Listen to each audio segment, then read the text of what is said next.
Chase misprinted lies.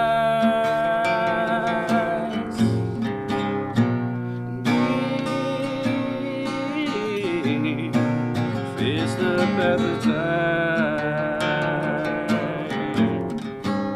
And yet I fight this battle all alone. No one to cry to, no place to call home.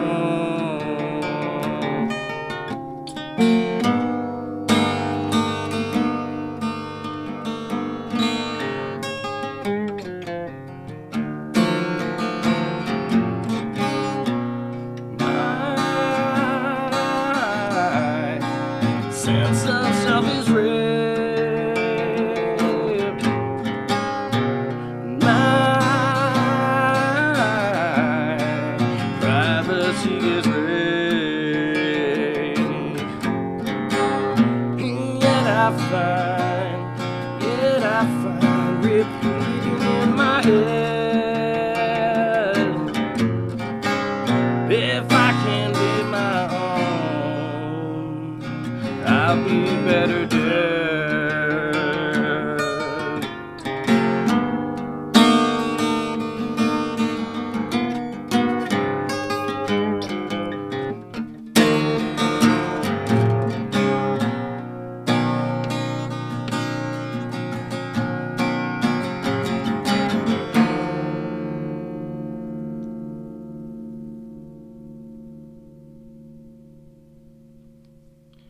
We chase misprinted lies. That's what we're doing right now, folks. Chasing them misprinted lies. Hey, how are you? Are we talking about the lies we're told in life, you know? Like, most of us believe that it started young. The lies began when we first began, and we're going to be told them to the end of time. Many lies were told about us before we were even born. There are things we cannot escape from our history, from our past. One of those lies is, you should circumcise your child. It's better for them. It's cleaner. Well, let me tell you, I am absolutely positive that antisocial personality disorder is directly correlated with circumcisions and other invasive procedures during birth. You're snatched away and taken away and washed away from your mother, where they slice your penis. And that's the first thing you feel. And from then on, that's what you think about, because it's the only thing you know. Then you're given back to your mother, and you're safe, and you feel safe, but your penis still hurts. And then you have an aversion to people coming and taking you from your mother, because the last time somebody took you from your mother, they flipped you around on a cold table and cut your penis. That's something you don't forget, especially if you have nothing else to remember. So many of us were shaped, we think we're all so different, but we're shaped from the things that happened to us. And we could all be relatively the same, if not for certain details of our construction after the fact.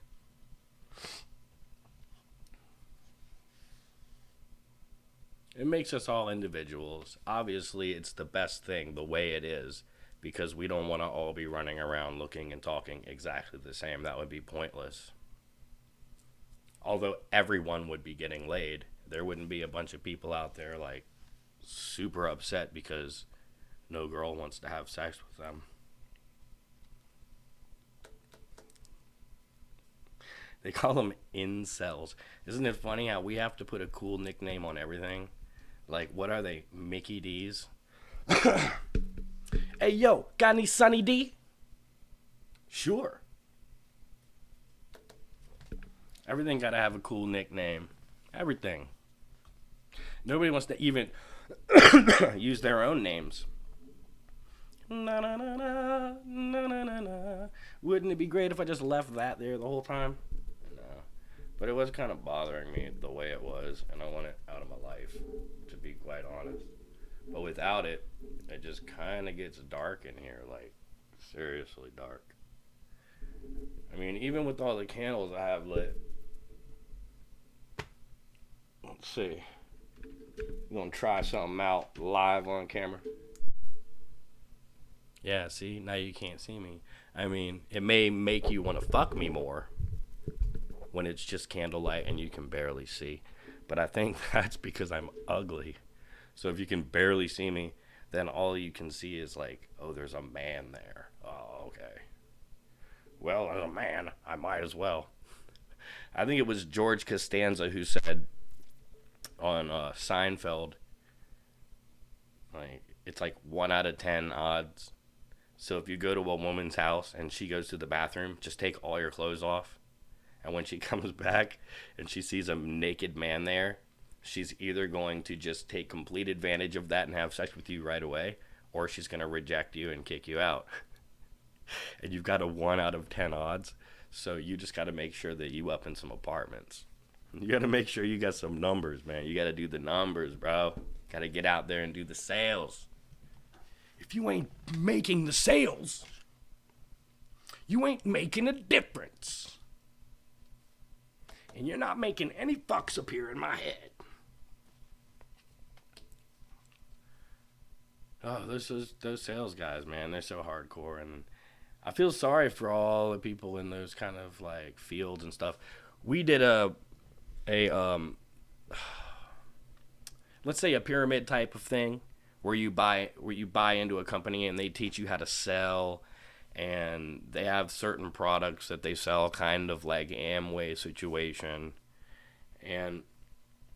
but they want you to buy in. You got to buy in, you know.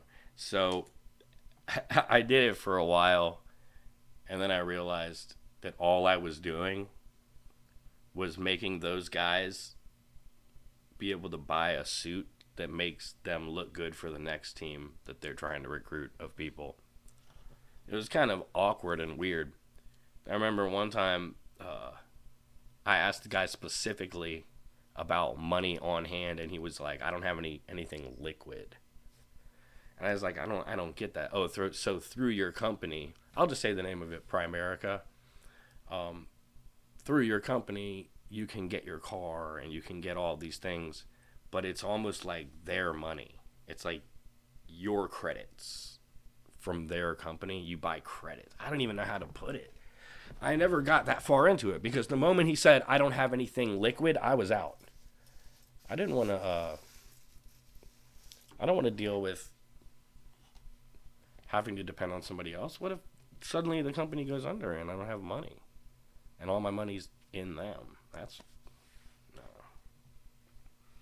I come to realize after all of the said and done, after all of these things have happened, I feel like there really is no benefit in working for somebody else. You kind of just got to go for it yourself. Anyway, you know what? I don't want to go any farther with this talk because I was thinking about something today, and I thought about it hard, and I'm in a lot of these little chat groups on Facebook, astrophysicist chat groups where, you know, you ask a question and they either laugh at you or you get a bunch of thumbs up and a bunch of answers. Yeah. I don't tend to ask questions that people laugh at because, you know, today I saw one. What components are in rocket? Fucking, that's a great question. Let's build a rocket on this thread, you guys. No, but I have real specific questions. And the stuff we get into is so intense, man. I wanted to talk about the universe. I want to talk about expansion theory versus Big Bang and Crunch. I want to talk about certain anomalies that don't seem to be possible in a random situation. A situation where things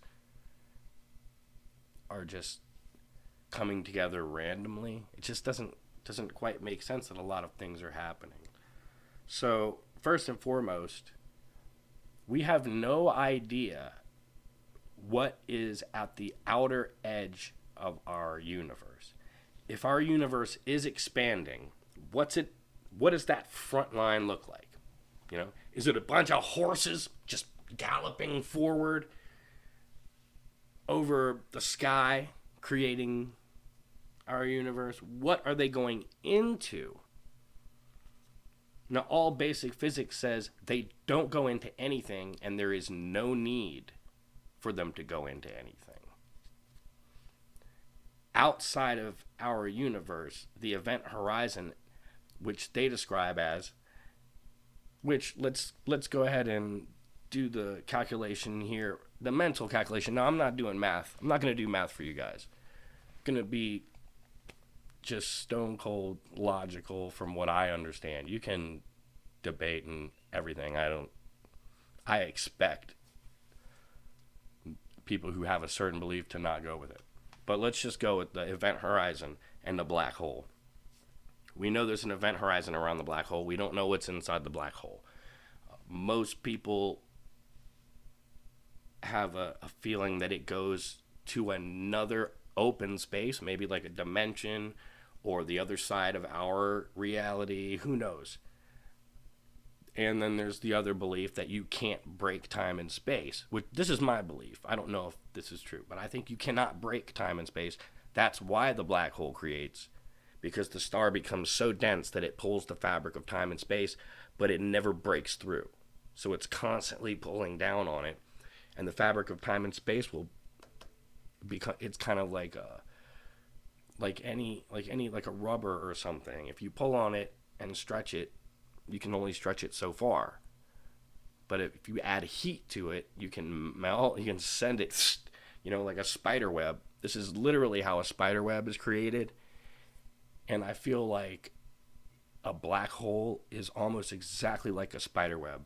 So something is pushed through to the point where the star got so deep inside reality that it sealed shut and the star started shooting down. And it's pulling a string of I guess open space with it, because there's no other possible way for that. Otherwise, we would have some kind of a burst in the fabric of time and space. There would be a hole there now. But but a spider, it makes a little drop, and then that drop stretches out by the molecule. It just stretches out very, very, very, very, very long. So the spider can make one tiny drop come out of its little secretion gland. Not just spiders, silkworms, things like that. They all use the same process. So we're working on two different ideas now. Either expansion theory, which is our universe came, who knows if it came from the Big Bang, but we do know that it's expanding, and that expansion is increasing. The expansion has a speed. It's a set speed, 72 kilometers. I don't know if I don't know if that's per hour or per second. It's 72 kilometers per something, which just seems fast. A kilometer's pretty fast. So the universe is expanding and increasing in expansion. Now, when I speak to physicists, they say, no, it's a 72. That's the rate of expansion. And I say, well, would the rate of expansion not increase? If it's increasing, shouldn't the number go up too? Or are we just always going to say it's 72, even when the rate of expansion becomes very fast?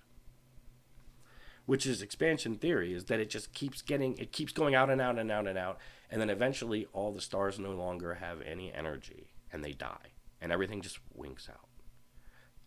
I would say like a what do you call it? Firework on the 4th of July. That it just boom, all these things happen, and then they slowly just wink out and die, and then the event is over. But what is that happening in? That open space, the air, the space that we're in, you know?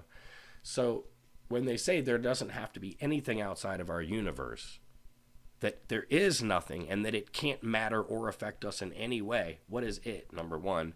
And if you're saying it is absolutely nothing, blank, energyless blankness, then basically you're saying we exist inside of a mind. Possibly even a computer. I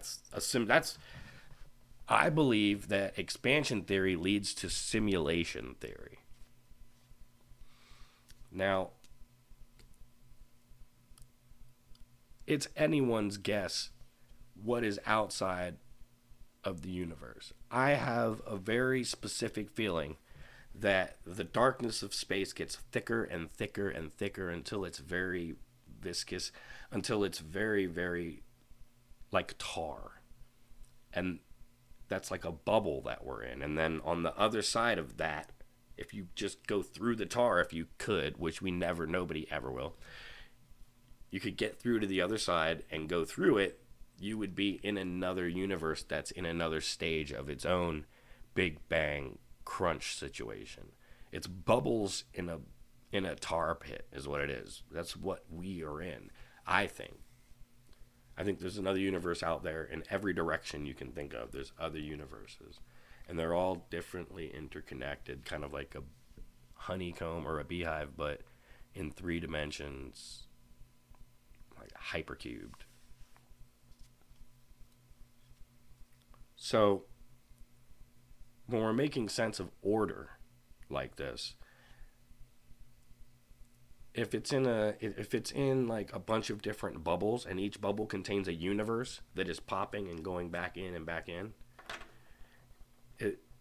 then that means it. And if it's like a foam, then that's random, right? If it's like a foam, like where everything is kind of, the universes are randomly around each other, then we're talking about random design. Who knows?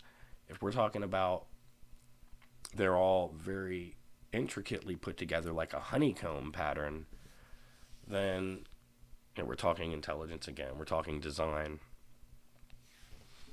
So it does seem that expansion theory versus Big Bang crunch theory, well, Big Bang and expansion can go together, I think. It's the crunch that everybody thinks will never happen, which is the outside of space being so heavy that it pushes back in on our universe. Now, I believe in the Big Bang that when all the elements of the universe are pushed tightly together, you have helium, oxygen, all the flammable elements also combined with stars. That creates a reactive explosion that, if condensed enough, will literally separate the molecules of every single thing in the universe down to, so far what we know of, Higgs boson particles. That's the smallest particles I think we found. We might have found a smaller one, but whatever they are, that's the God particle. And if you take that explosion, you contain it, like inside the tar, and the tar is pushing in with the weight of the universe. That explosion eventually becomes so reactive that the Big Bang happens. Boom! And there's a huge bubble now in the tar. And all of the particles, those Higgs boson particles, those God particles, fly out and slowly coagulate and form into things. Now, why don't they all just coagulate and form into random destructive and or non-destructive elements, like rocks or stars or something? Why would any of those particles form together in such a way to give us this Earth? Kind of doesn't make sense. I mean, a lot of things don't make sense. And science, when they say, no, there's nothing outside the universe, that to me is like saying, shut up. Shut up. Nobody cares. We only care about what's here. And then they wrote it down as the official answer. There's nothing. There can't be anything. It's impossible for there to be something else out there. And I'm guessing they spoke to a cat about that, and that's how they found out. I'm telling you, if you want a pilot for a spaceship, use a cat. Train the cat how to react with the spaceship as it would with its own body. And then you've got a spaceship that is not going to fuck around with anything. It's going to hear a noise. That spaceship's going to be like, I'm moving over here, bro. I'm like, what's going on? There was a noise over there. Damn, scaredy cat. Yeah, but I ain't getting fucked up. Oh, shit. Look around. Look around. You hear that? Comets moving out. Oh, the cat saved us again. Cat ain't getting fucked up. So my personal opinion is that we need to train cats to fly our spaceships through space, because a human is gonna fuck it up. This is not the movies, people.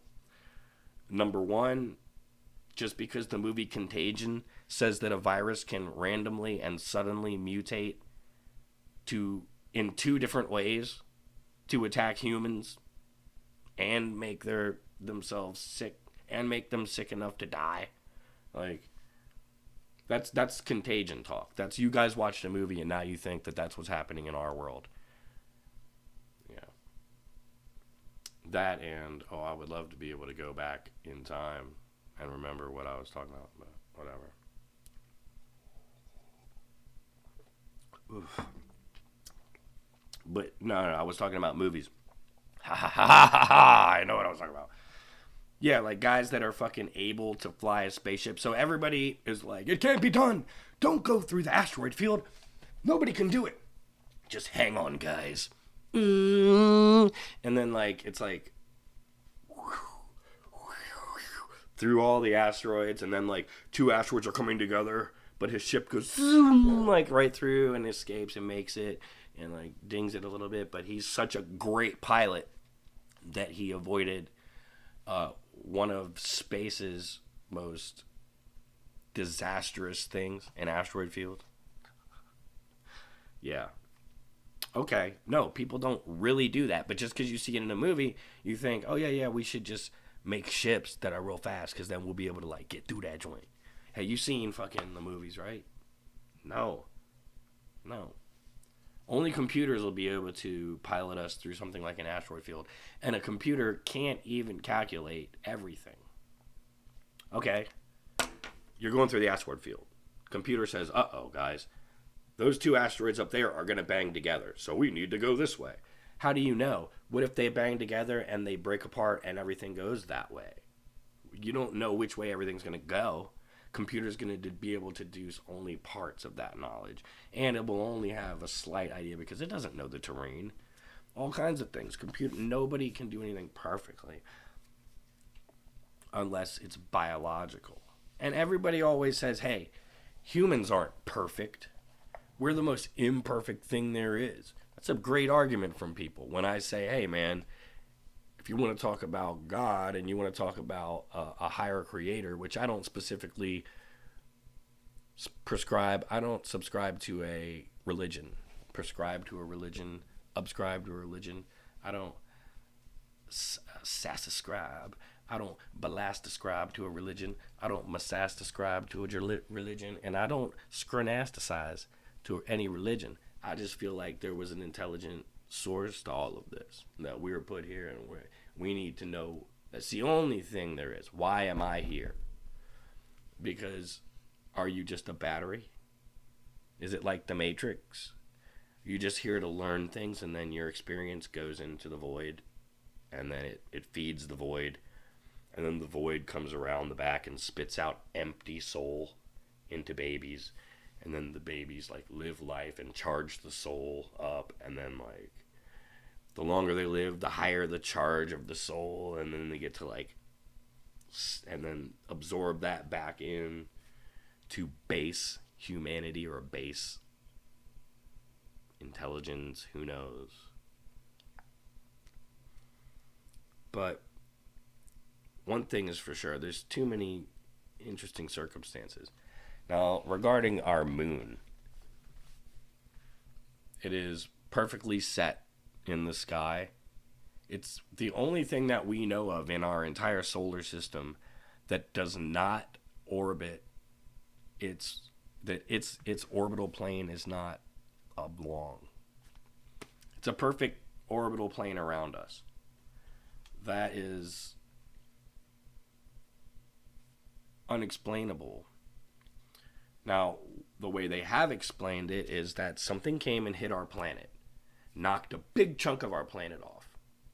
That chunk was like melted because it was so hot from the explosion, and eventually coalesced and formed the moon, which is now floating around our planet in a perfect circle. And the reason, I guess, I don't know their explanation. I think their explanation would probably be the reason that the moon's always facing us is that as the moon cooled, all of the metallic, magnetic parts, metals, were attracted to the Earth. So they kind of went towards the Earth, and they created a face to the moon, a heavy side, which is always pointed at the Earth. I mean, it's a plausible theory, except for when whatever thing it was struck our planet and knocked off the huge chunk that became the moon. What is that, where the ocean is right now? Is that what released the ocean? Maybe the ocean was inside the planet and that got released because something knocked a huge chunk off and that became the moon. For that accident to happen is extraordinary. It's extraordinary. I don't think we can deny the luck involved in all of this. Us being here, we're so fucking lucky, dude. We get to die of corona. We're lucky, man. Our beer is gonna kill us. You know? It's funny because corona is from China, but corona is like Latino, right? The word itself.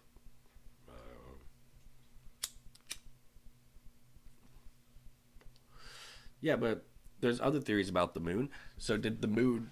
A lot of people, not all people, not even the majority, but I say a lot, myself included, would like to believe, and I haven't found any really obvious proof against it, that our moon was put there on purpose. That it may have been brought here from outside of our solar system. One thing that is commonly stated is that our moon, it's not the same as us. It does not seem to, and could very possibly not be made of the same materials that our Earth is made out of. If it was, would the scientists be like, hey, we found moon rocks? Look at their composition. We can tell they're moon rocks because of their composition. But would the composition not be like that of Earth rocks? So they say that our moon could possibly have been piloted here, possibly by those who created us, by the higher beings, the creators, the astronauts. They came here. They were attracted to our beautiful blue dot. I think if you're a lifelong astronaut traveling the cosmos, seeing a blue dot may mean, hey, there's life there. There's oxygen. Blue may mean oxygen to them. They think they know they can live and gather resources from a place like that. From far away, they know it, so they come. Now, I was talking last time about the Anunnaki and the Sumerian culture that believe that the Anunnaki came here and created us. And they created us in their image, but without their powers, so that we could do the work that they did not want to do, mining, which we are very perfect. We're perfect for mining. Let's just get that one out of the way. We are perfect for it, and we lust for gold. I have never in my life had a job where I was required to look for gold, but I love it when I see it. I just love it when I see it. But, so yeah, they say from the Anunnaki standpoint, but the Anunnaki supposedly came here from Nibiru, one of the supposedly 10th planet in our solar system.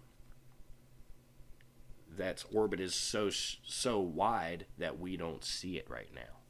And we won't see it until it comes shooting back through our solar system, wreaking havoc along the way, possibly causing another pole shift. But that doesn't explain the moon being the way it is. The moon is set in a position where it can block out the sun exactly perfectly. Now, if you're saying the sun is extremely big, randomly big, huge, and it's way the fuck away, and you're saying our moon is smaller than our Earth, and it's like right over here, what are the odds? And this is what it all boils down to. What are the odds? And science doesn't really like this question. But what are the odds that the moon would be set in a perfect path with the sun the way it is, in a perfect pattern in our sky, so we can look up and see the moon and know when things are going to happen? And when the moon blocks out the sun completely, it's the same exact size. It's almost like they are trying to blatantly tell us, this is here for you to understand. Try to understand it. Could our moon have been piloted here? Could it have been a ship? I've often stated that if you were to make a spaceship, it would degrade in space. If you made one, that, like, if Elon Musk made one and sent it out indefinitely, it would biodegrade in space. Like the ones that we've sent out so far, satellites we've sent really, really, really far out into space. They're not going to last forever. They're going to biodegrade. That metal's going to, they're going to freeze. Things are going to happen to them. Have my doubts about all of their claims anyway. But if somebody was going to come here, I think they would come on a spaceship that was a planet. And I think the moon is a spaceship. It's so funny because I'll be so blatant and just say, I think that. And I don't really have any proof, so I don't know why I would put it in my repertoire as fact. But my soul tells me to do that. And I have always found in my life, and this is coming true even now, when I trust my gut, I win. When I start second guessing and trying to make some interesting decision, I fucking lose. But when I go by the moment, by the day, and I make my decisions based on my gut, my life becomes different. It becomes almost immeasurably different.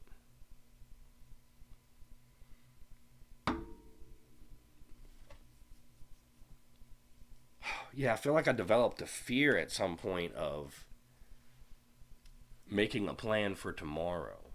There's been a couple times in my life where I have made a plan with somebody for the next day and they died. I'm not saying that is connected and that it's me involved in their death at all, but it's like I'm waiting for this motherfucker to call me and I'm calling them and getting no answer, and it's not until way later their family says, they died, they got hit by a vehicle, What? Yeah. Jogging and struck by a vehicle. One of the most tragic events of my life. That guy was really, really, really cool, man. I liked him a lot. I don't really want to speak names and stuff because you don't want to rouse or agitate the dead, but boy, oh boy, had some good times with that guy. He taught me how to throw cards like Gambit. X-Men style. You give me a fucking card, I will throw it at you so freaking hard that I can cut you with a playing card. I can give you a cut. Not like hurt you, but you'll see it. You'll see a little cut there. We used to stand there with our shirts off and up against the wall in an empty apartment. When I was homeless, I was good at getting empty apartments. I could just walk by a place and see through the blinds the light on the wall if it was an empty one, and then just go in, open that joint up. Me and my boys got a place to party, right? So yeah, we stand there with our backs bare, with our hands on the wall, and just take a whole deck of cards and just blow at close range, blow, blow, blow, and just unload a whole deck on each other's back, and just turn around and look at that joint, take a picture with our phones, and just it's all welted up and shit. That's that masochistic fun, ladies and gentlemen. Sometimes, man, it's just my soul yearns to be hurt. I try to hurt myself sometimes. It's the darndest thing, you know? And it's not, I'm not trying to do damage that's gonna irreparably change me. It's just sometimes you feel like you want to know. You want to train your nerves to understand that type of shit, you know? Man, this is a very crazy one, man, you know? Been trying to just calm myself down, and I'll tell you what, music does calm me down a lot.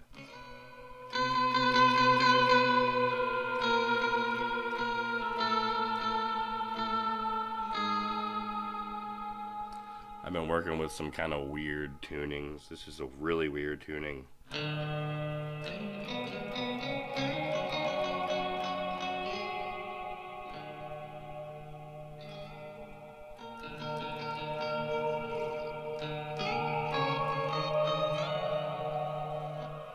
Anyway, guys, I've decided that now I'm going to spend the rest of the night playing music. So I have to let you go because it's an intimate thing. I might bust a nut while I'm playing. I bet you want to see that too, but I'm not going to show you. I'm definitely not going to show you.